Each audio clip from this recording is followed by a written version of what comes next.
So thank you all so much for being here. My name's Anita Buzzy Prentiss, and I have Buzzy Photography. I've been in business since 1996, so I have decades of stories and experiences. But mostly, I just, I want to know what you guys want to hear about. So feel free to jump in with any questions at any point. Kathy asked me to tell a little bit about how I created my books, and so I can just take one at a time and go through like my stories of how they came together. So I'm gonna grab my books. The first one was porch portraits. And the way that came about was when the pandemic started in March of 2020 and everybody's lives were turned upside down. I just noticed pretty much everything in my calendar, all my clients, everything I thought I was going to do was just canceled. I had nothing going on. I had no income. I had no idea what was coming next, and it was a pretty scary time. And a good friend of mine sent me a video of somebody in another town who was doing these porch portraits, who was a photographer. And when I first saw the video, I just rolled my eyes. I was like, that is the dumbest thing I've ever seen. And I thought, why would anybody I was kind of sad, I was scared, I was like stressed, and I thought, I just want to be home. I just don't even want to do anything. So I just watched that video and stopped it and stomped away, and then 5 minutes later, all of a sudden something just came over me that was like, you have to do this. It was like this weird calling, you have to go and just get people out of their houses because they're sad, they're scared. You're not the only one that's feeling this way, and your gift is making people smile and reminding them who they're with during this scary time, and having a photo of that is going to mean the world to them someday. So it's something that just I felt I had to do, and I just get goosebumps just thinking about it, because it was definitely a moment of I'm doing this. So I asked my one friend if I could do hers, and I posted it on Facebook, and 15 minutes later I had 25 people were like, I'll do it, I want it, I do it, let's do it. And I was like, well, am I charging for this? What is this? And I was like, no, I'm just gonna do it. So I started going around the first day, and people were like, can I pay for this or what? And I was like, I don't know what I'm doing. I just was called to do this, and so somebody suggested, well, can I Venmo you some money or PayPal or whatever? I was like, if you want, but you don't have to.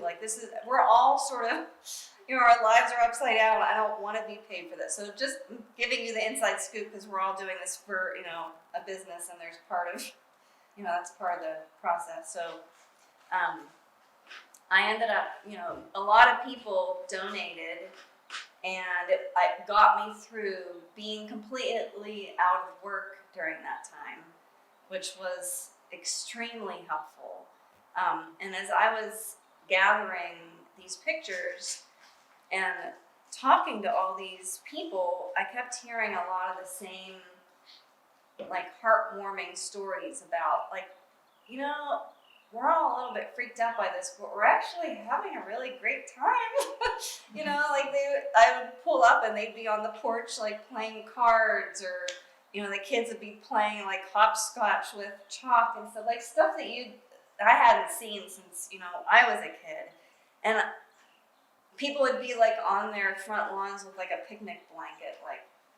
I just thought, this is a really special time, and I felt very honored to commemorate it for people. So that is how portraits came about. And I have a question. Yeah. Did you think about asking anybody to sign a release in case you wanted to use a set of these pictures? Not at the time, but when I decided to do the book, I ended up backtracking and contacting everybody and getting releases. Okay. But at the time, I just was it was so casual. I was like, but that's a good question. So I told my best friend who's a psychologist that I kept hearing a lot of these same stories about people having these bonding experiences, and how my heart was like glowing with these, like seeing people on their porches like that I'd never seen before, just people sitting and talking to their neighbors and all this. And she goes, you need to start gathering their thoughts in these stories. And I said, I feel like this could be a book.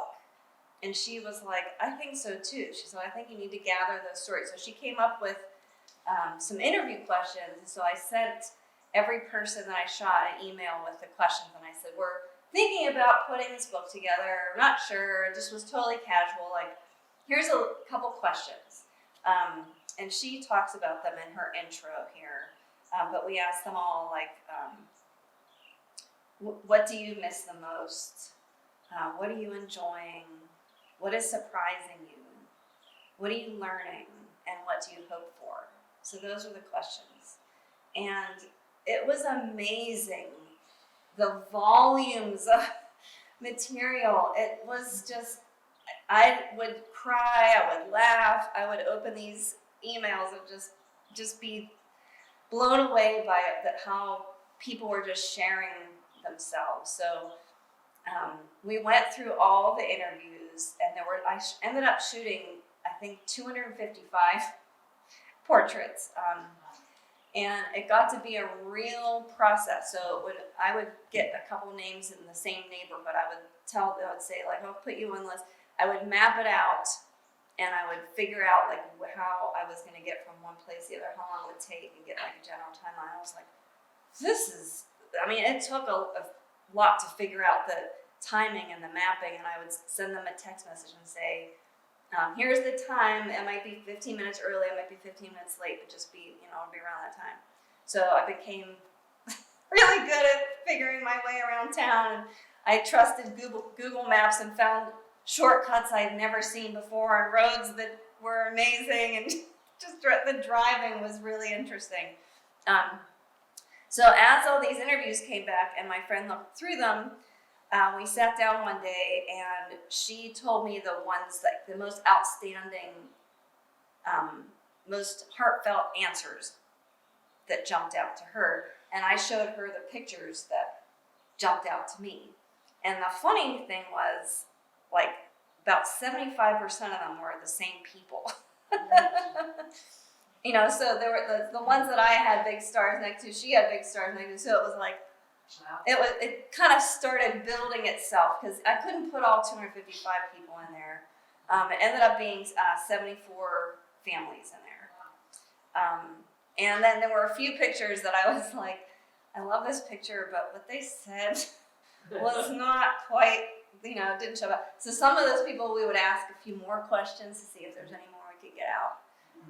And then some of the interviews that she was like, I love what they said. I was like, but the picture's like not the best. If I look again, I'd be like, all right, we can use this. Maybe not the best picture, but the words were so good that I was like, all right, I'm okay with using that picture. So that is how portraits came together, and I feel really good about it. I have so many stories that came from it, so many friends I made from it. So that's portraits. So I'll pass it around. Check it out. Now, how did you publish it? So at the time I was teaching Pilates to a woman who is a book publisher, who was, perfect. She actually teaches online courses to people in how to self-publish their books. She lives in Lancaster now, but she used to live here. And so she didn't mind at all if I picked her brain about all this. So as I was telling her this was coming together, I would ask her questions and she would help me out. So she ended up coming in and helping to answer a lot of our questions. What I was trying to figure out was like, do I put it on Amazon? How does that work? It turned out that it didn't make any sense, in my opinion, to pay to be on Amazon, because I'd be like a needle in a haystack and I might not be found very often. And to be paying that much, it's almost like paying for advertising to be listed there, and you may or may not be found there. And I just felt like I don't want to waste money being there. But it could have worked out better if I hadn't had a book printer. The book printer that I chose is not linked with Amazon.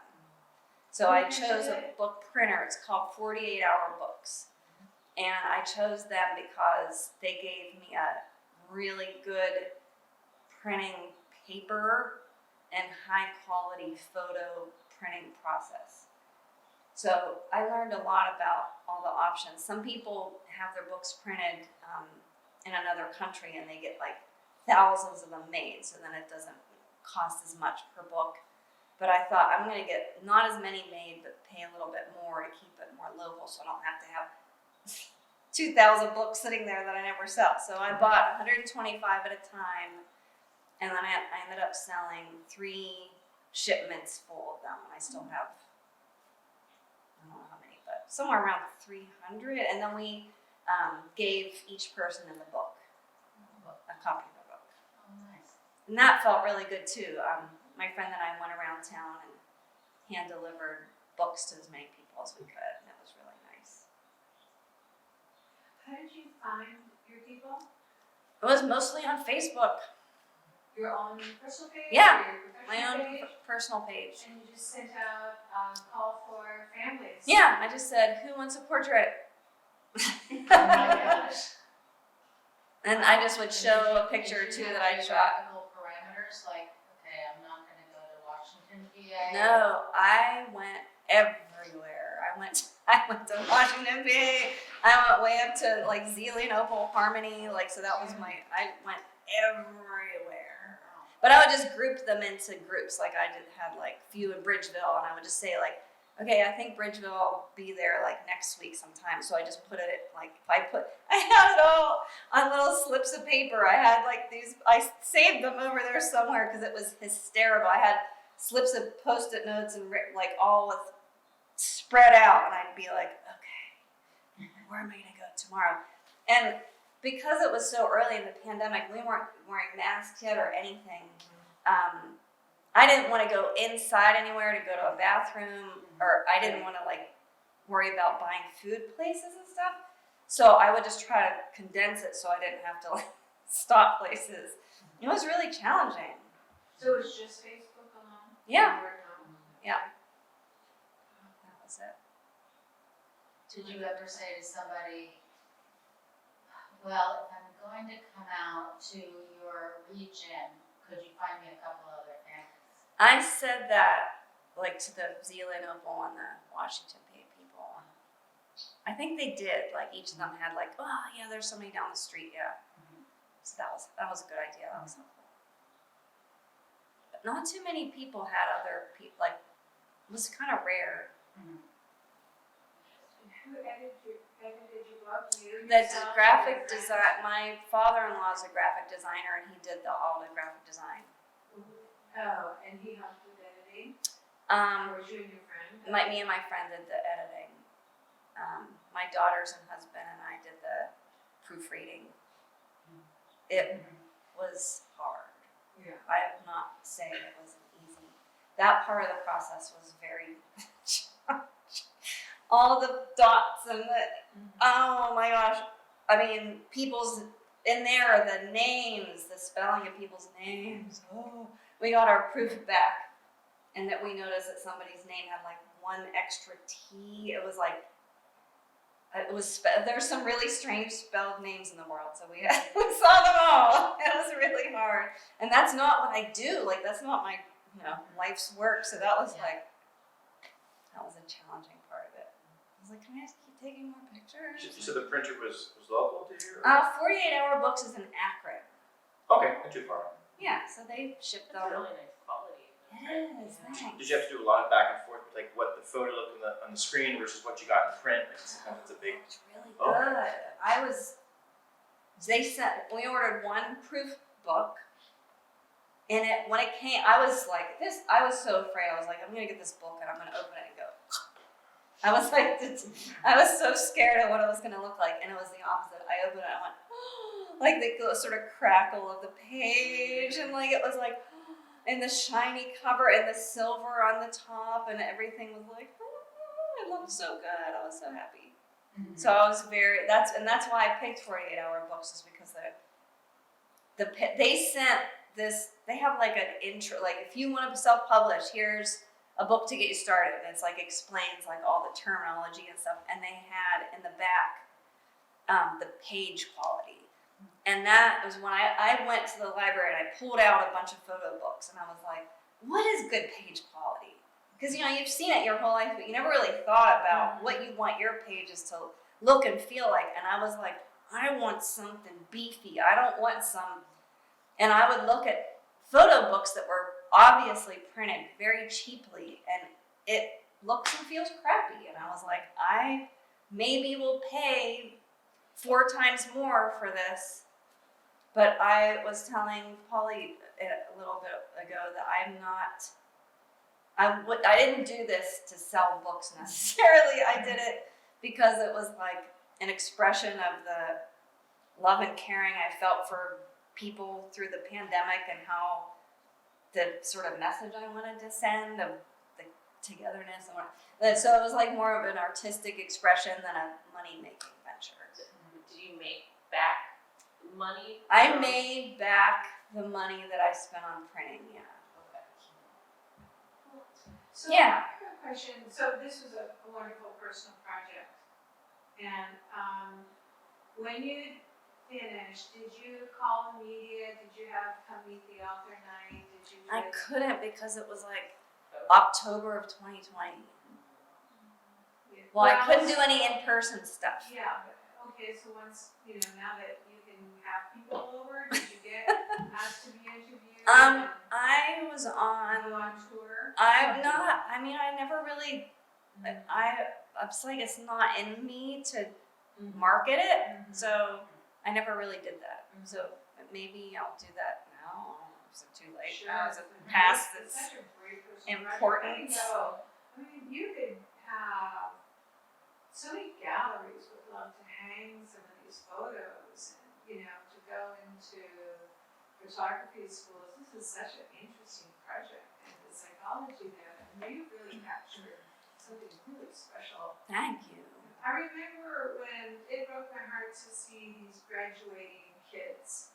It was the prom on the, what do you call it, or the gown on the, they were calling it this, and like you could drive by. Right, you could wave. Yeah, it was like so awkward. I said, oh, that's so weird. And I just thought, maybe I could do portraits like 50 feet away. And she said, it's going to be, it's just going to be really unattractive. Yeah. And someone else was doing a book, maybe gowns on, I forget what it was, and I kept on asking about it. And it was just a really weird time. But Yeah. do you have any other personal projects coming up? Well, I have the other book.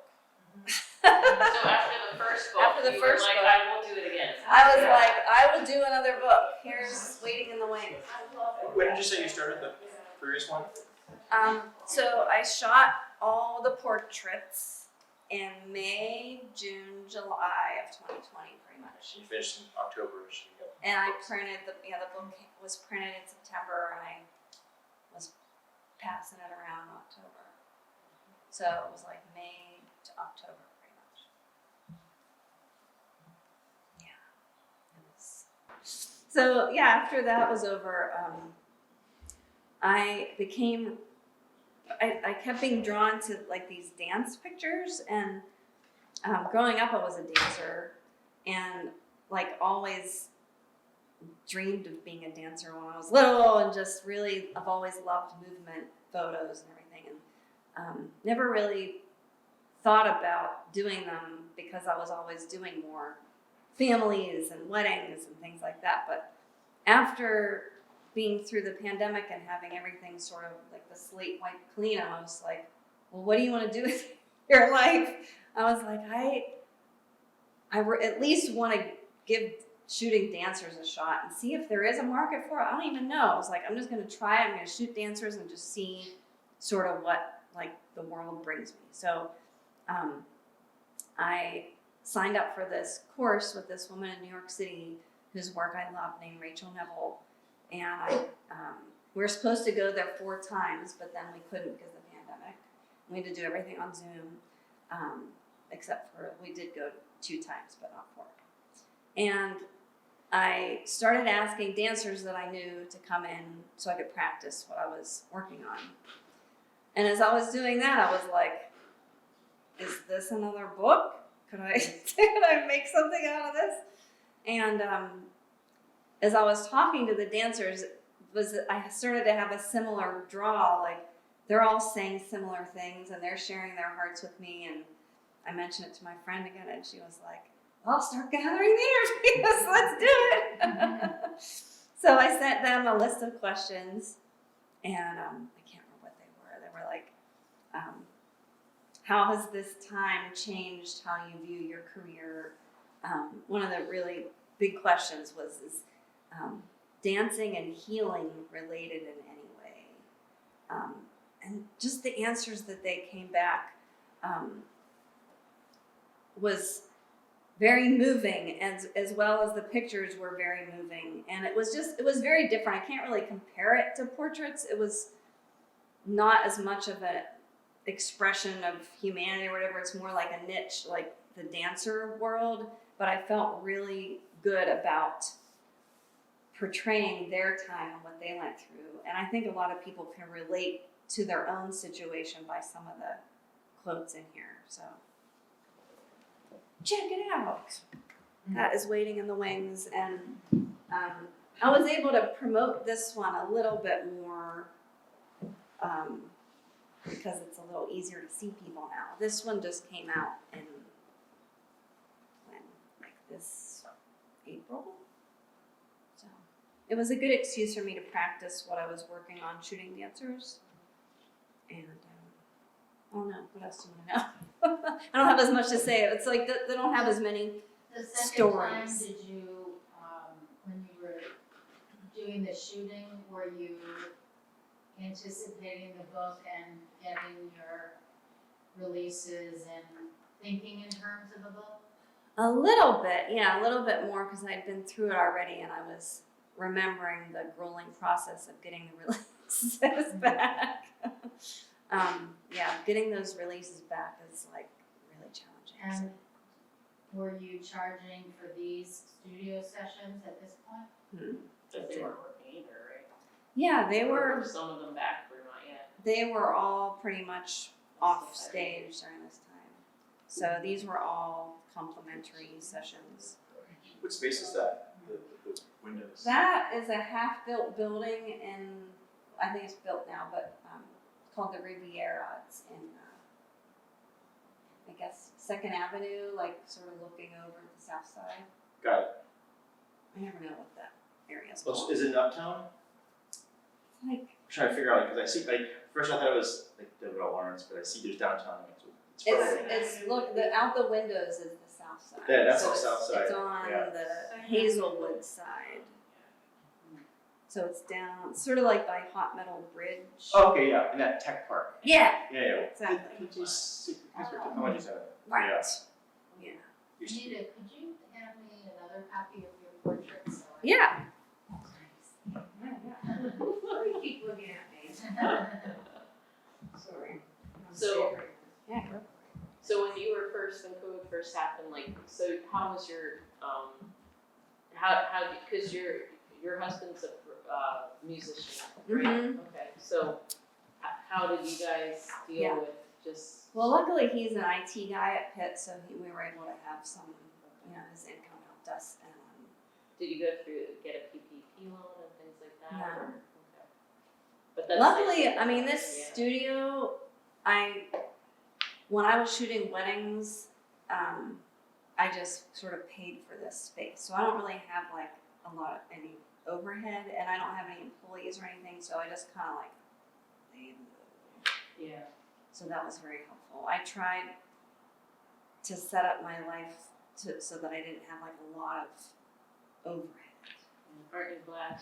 Yeah, because that was a perfect example of why not to set yourself up for when things go haywire. Did you do a lot of those here? Yeah, Okay. I did all of them here except for those ones at that Oh, okay.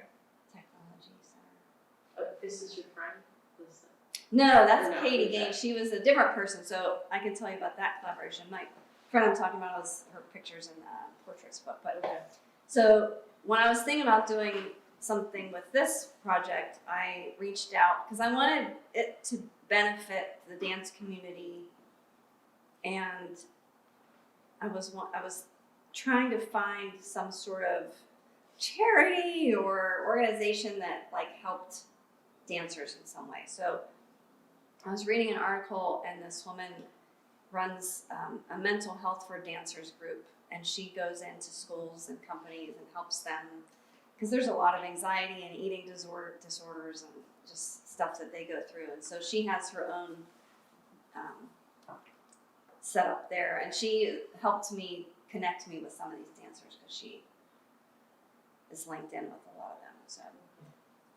So the proceeds of the book are also helping the organization she leads. Did you work out with the dancers like what they were going to do? There's a lot of variety in here.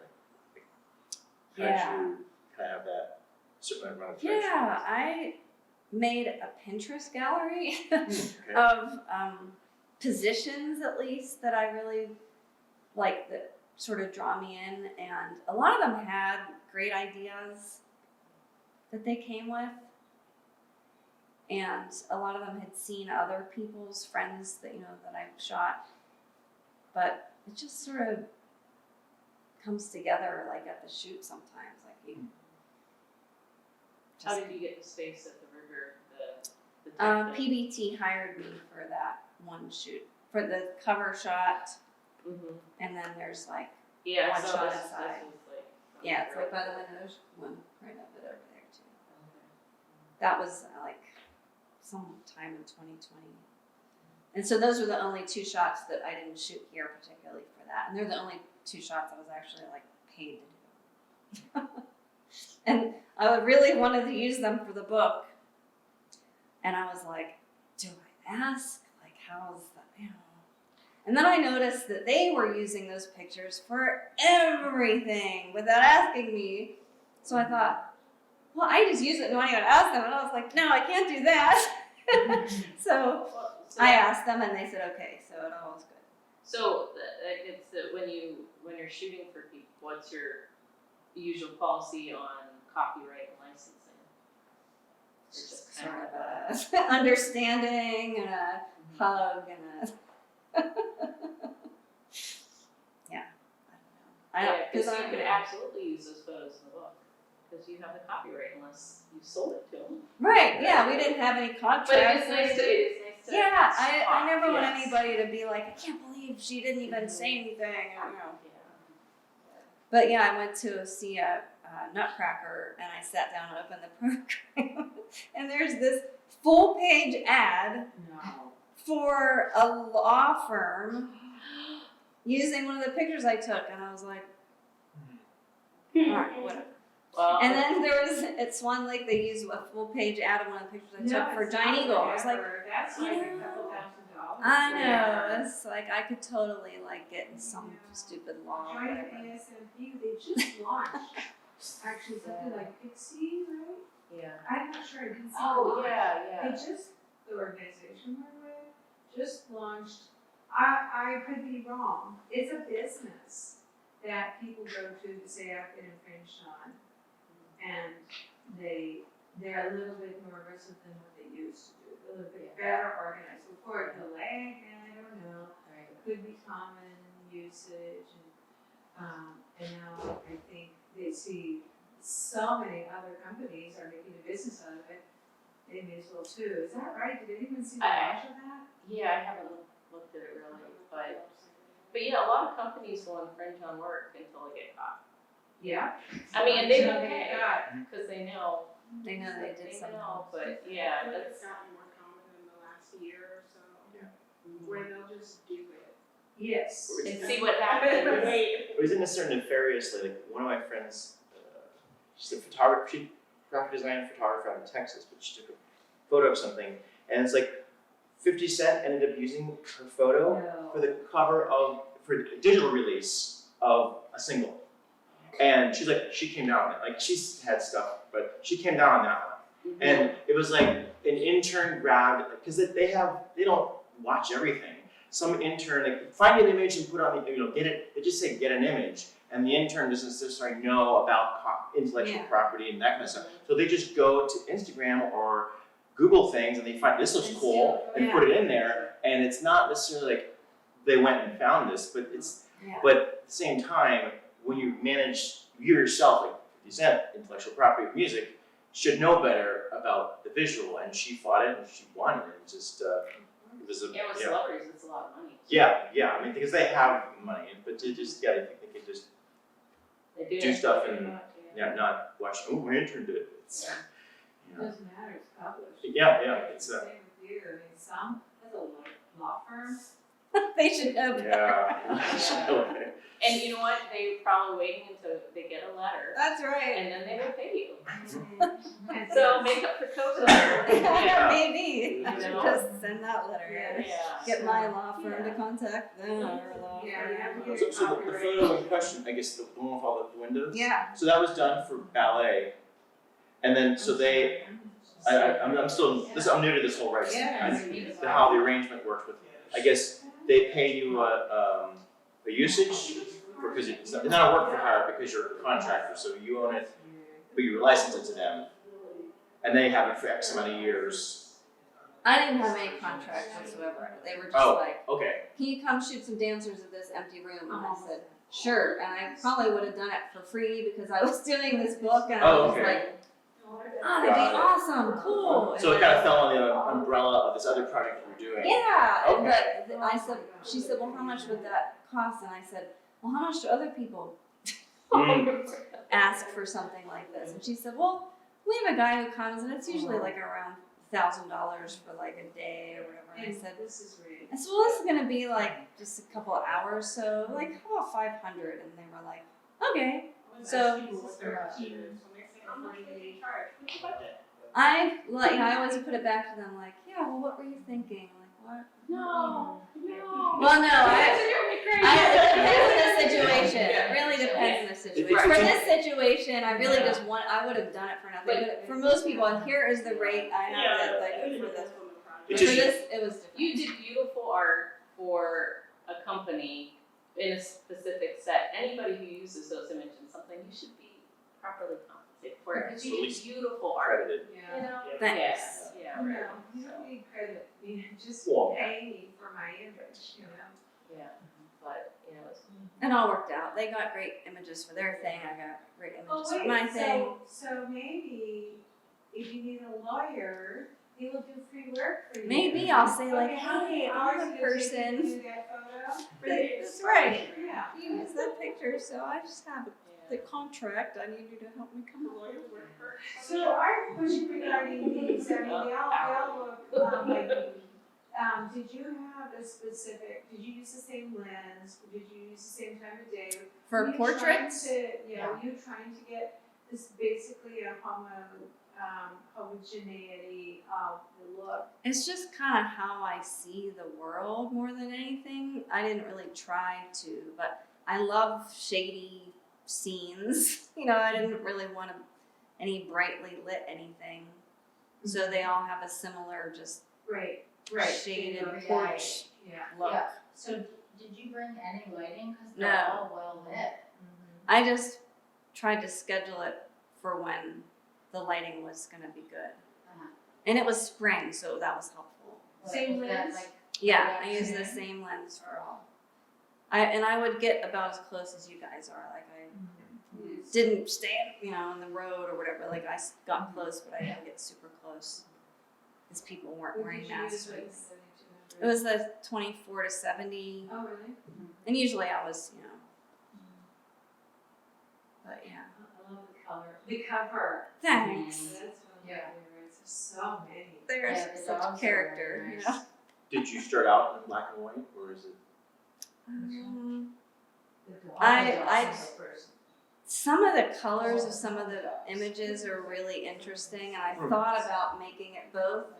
But as we were laying it out, I was like, I think it's gonna be black and white, especially because the cover was just so bold. I was like, I think it needs to just carry through like that. Definitely easier to print, simpler to print. But you know what? It costs the same because we use the color paper process. The color black and white gives you Yeah, a bigger, inks better print, print yeah. better that Interesting. way. Yeah. Yeah. That's my bird. Oh. He's He's a parrot. a parrot. Yeah, there you go. He's in the back porch It's not over like he's there. mimicking a blue jay. I know, it does. He has all kinds of fun sounds. What got you Sounds into like a photography to DJ. begin with? Oh, when I was in high school, I really wanted to be a model, and I loved like going to studios and was totally intrigued by like anything photo shoot oriented, like just all that. And then in college, I started taking pictures of friends, and then their parents would like want to order prints of them. So that was back when I was like printing in my own darkroom. So I realized I had like sort of a natural knack for it. And then after college, I assisted photographers and learned more of the technical stuff. And in '96, started my own business and been self-employed ever since. Just evolved in different directions and different focuses. And So being in the business for so many years, like, because over 20 years, right? 27. 27 years. So like the photography industry has gone through probably the most changes during that time than the last 50 years before. Yeah. Some people I've seen kind of resentment on many different levels, whether it's like, oh, everybody has a camera or this or that. So what's your philosophy on all of that, or your attitude about how things have changed in your place in the face of it? Well, when everybody started having a camera, it was hard to accept, and it took sort of the importance away. Like I used to feel a little bit more special back then, and then I would just start noticing that it was just a lot easier to take pictures, and then I started thinking, but that's actually really cool. Like I love that we're all able to share this, but then I was like, but that means I have a lot less business. And I, for years noticed that I just had less business. And it was scary as heck. And I noticed, I could have easily thrown in the towel then. It was very disenchanting. At the same time, I had brain surgery. So I had a huge tumor in my head, and so they took out the tumor, and I'm deaf in one ear, and had to go through tons of physical therapy and all that stuff. So that's a long story. And then after that, I had my 2 daughters. So there were like all these things, huge things happening, and I just was like, with my hands up, like, what? Okay, well, I'm just gonna. I can either get really mad and sad about this, or I can choose to just embrace the fact that I'm meant to like see things differently now, and maybe I'm not meant to be like as busy, as booked, as making as much money, whatever. And maybe I'm meant to just enjoy photography for what it is, and maybe think about some other ways to bring in some income, other things I enjoy. So that's when I learned to teach Pilates. So I have like a small Pilates teaching business, which is really, really nice because enjoying it more and not just pushing, like trying to like make as much money as I can out of something that I feel is a real gift that's been given to me. And that's why these books mean so much to me, because I feel like it is like a statement of an artistic statement that I hadn't really been able to make up to this point. I feel like these books represent like what I'm able to offer the world. And it feels really good to like, there were a lot of tears and a lot of, laughing moments with these people that are in them. Like it means the world to me that I was able to like give them these pictures and like connect with them in that way. So I feel like that sort of changed my focus now, and I'm not sure what's next really. I'm just kind of looking at it again, like what's next? I'm just sort of following along. You still take clients and stuff? Yeah, so I still do like, I guess my most money making shoots are like I do like personal branding shoots. So some headshots, but more like people spend a couple hours with me, have a makeup artist, like change clothes and go to a couple different places and like more of like that. And then high school seniors, I love doing those. And dancers, I do audition shoots for a lot of dancers. So those are like my 3 things. And I still shoot some weddings, like a handful of weddings a year. I know, they're very challenging, but because I did them for like 30 years, it would feel very awkward to never do one again. Like every time I think, I'm never doing this again, then I go to one and I'm like, oh, I love being at weddings. And the bride's walking down the aisle towards me and I still like tear up. So I'm definitely not done with weddings, but maybe someday. But anyways, I like the variety. I think that's sort of what my business money making things are. Have you ever dabbled into video? Since so many do video now. That could be a new dabbling. I was a video major in college, so I made a documentary for my senior project about a dancer. So I feel like things are going around. Maybe do a little video. I don't know. We'll see. Video has gone through a similar democratization in the past 10 years. It looks weird. Right. Yeah. So I'm being very open-minded. We'll see. So it's funny as a younger photographer to hear older photographers kind of complain.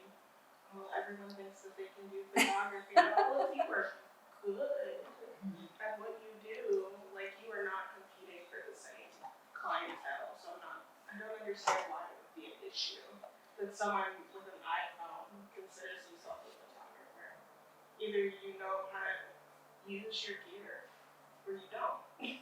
But when I say that, they say the other thing. Yes. Well, like 20 years ago when DSLRs come out and, all that, like people used to all take their kids in to get portrait sessions done. And then they didn't do that anymore because they bought their own camera, and same thing with the Or iPhones. they want a lifestyle advertising session, and then when you tell them how much it costs, they go, oh, the other people that have cameras that are not as good are a fraction of the price. So Yeah. that's part of the problem is there's so many people that are in the business now and they're not good and they are really cheap.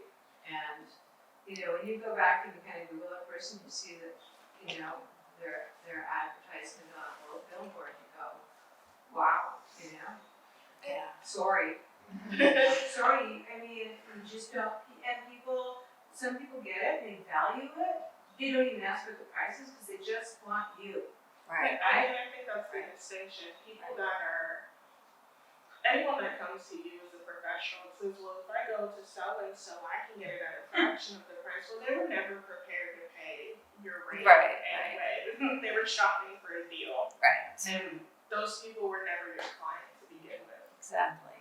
But what you said is true, like the people being a little bit bitter about, iPhones would do that. Well, people forget photography has always been a tech field. Technology always changes, so you can't get mad. And I like what you said early on. You were like, well, it's nice more people can be, creative, have this power to take pictures and be creative. I mean, you have to look at it more in that kind of giving sense because, technology is never going to stay the same. No. And we got to adapt. And there's so many other industries that have come and gone because the tech has changed, So we're in one of those industries, Craft is craft, regardless of what the tools are doing. Seen amazing stuff done with an iPhone because it's in the right person's hands. It's really I've also seen really good work done with iPhones. So Yeah. I think it's a matter of, do you know what you're doing with your gear? There's lots of horrible stuff done with really expensive cameras. That's right. Vanity Fair or Vogue that did a shoot with Zendaya, and it was done entirely remotely through iPhones. And I was looking at it, I was like, You have a good subject, good lighting, somebody directing you to put your iPhone, you're good. It's a good post-production. You're right, you're set.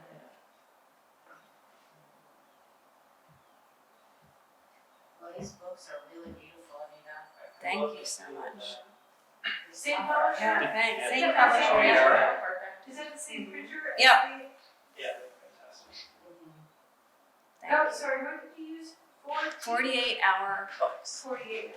And they're out of Akron. Yeah. That's Great. nice. Yeah, but I mean, there's a lot that goes into it. If you guys want to do it, just let me know. I can give you some tips and Sure. point you in the right direction. Cause I'm in a group with a guy who's traveling around the United States with a 8x10 doing Americans. And he has them handwrite what it means to be American and then their photo with the 8x10. nice. And he's applying for a $20,000 grant. You know, so there's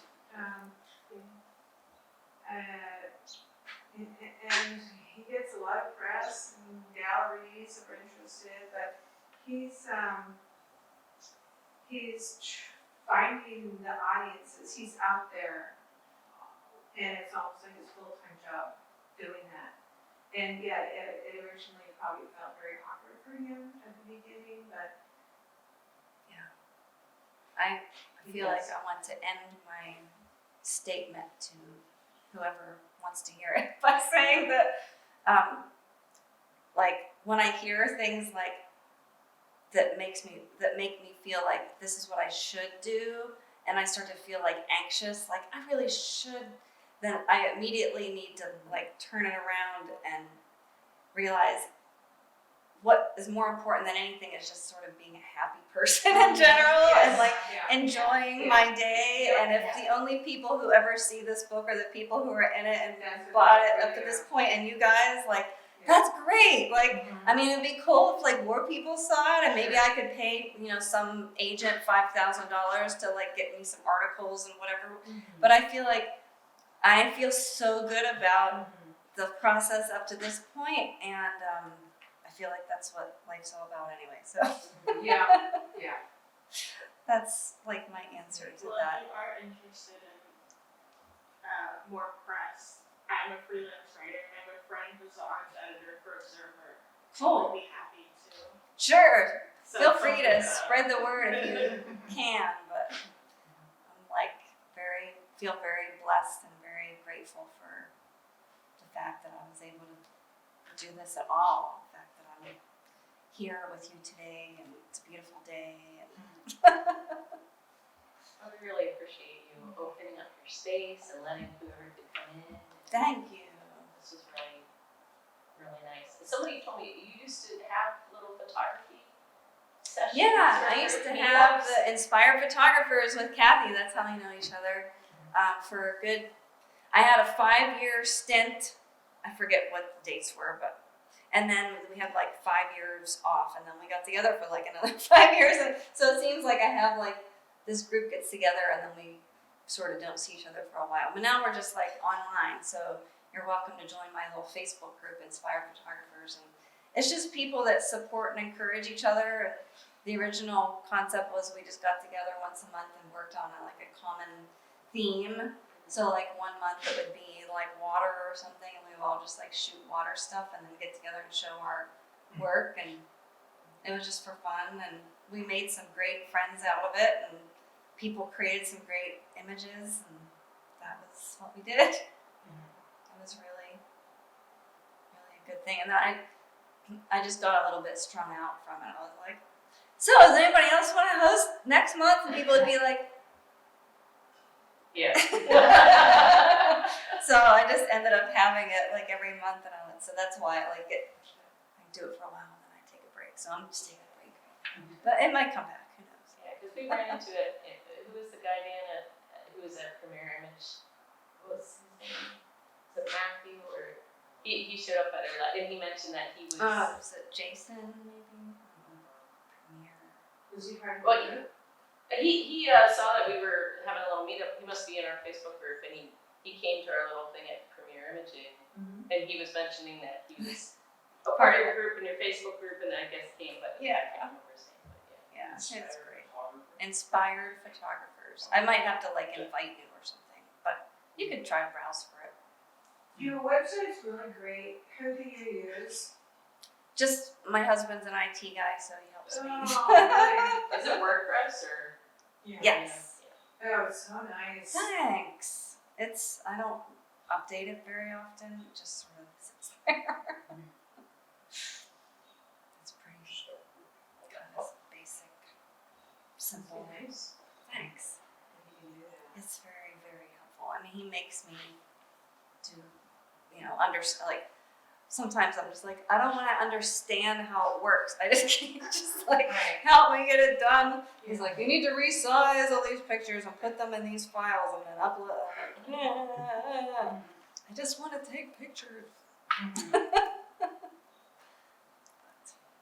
Do you have any plans or like the beginning of plans for what's next?